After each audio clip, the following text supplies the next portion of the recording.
什么时候开始，我写起了诗？我其实不懂事，只是偶尔喜欢沉思。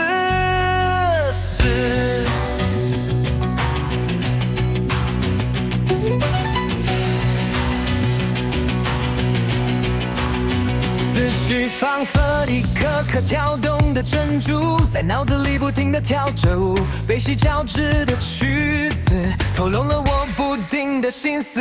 有时候鬼不觉神不知，树阳跳出了一只猪，无厘头的肚皮，无话激得让人不禁不齿，嘴巴挖到苦瓜的籽，有苦说不出。只好试着悄然若失，将忧愁藏进文字。人生有得有失，玫瑰虽美却带刺，不禁含着骨，何来面相扑？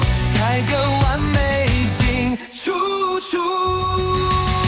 我思我是，是看透说故事，疑惑风花雪月聊聊心事。我思我是，有时乱想胡思，有时或许纯粹只是对文字的一种诗。